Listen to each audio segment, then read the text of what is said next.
RK நகர் இடைத்தேர்தலில் தனித்து போட்டியிடப் போவதாக முதலில் அறிவித்தார் சரத்குமார். அதைத் தொடர்ந்து தனது சமத்துவ மக்கள் கட்சியின் சார்பில் வேட்பாளரையும் நிறுத்தினார். ஆனால் அவரின் வேட்பு மனுவை தேர்தல் ஆணையம் நிராகரித்தது. இதையடுத்து டிடிவி தினகரன் அணியை ஆதரிக்கலாமா அல்லது ஓபிஎஸ் அணியை ஆதரிக்கலாமா என்று அவரது கட்சியில் ஆலோசனை செய்யப்பட்டது.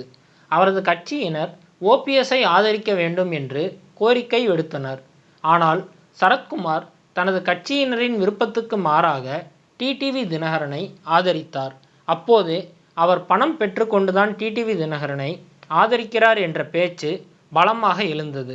இந்த நிலையில் திடீரென வருமான வரித்துறை அதிகாரிகள் சரத்குமார் வீட்டில் அதிரடி ரெய்டு நடத்தினர். வீட்டிற்குள் நுழைந்த அதிகாரிகள் சரத்குமாரின் செல்போனை பிடுங்கி வைத்து கொண்டனர். சோதனையில் பல ரகசிய ஆவணங்கள் சிக்கிய நிலையில் சரத்குமாரின் செல்போனை ஆராய்ந்தபோது டிடிவி தினகரனுக்கு சென்று ஆதரவு தெரிவிக்க அறிவுரை கூறிய தூதருக்கு வாட்ஸ்அப்பில் மெசேஜ் அனுப்பிய சரத்குமார் 5 கோடிகள் கிடைத்து விட்டது, நன்றி என்று அனுப்பியிருக்கிறார். இதுதான் சரத்குமாருக்கு பெரும் சிக்கலாகி போனது. அந்த 5 கோடி எங்கே என்று கேட்டு குடைந்து வருகின்றனர் வருமான வரித்துறை அதிகாரிகள்.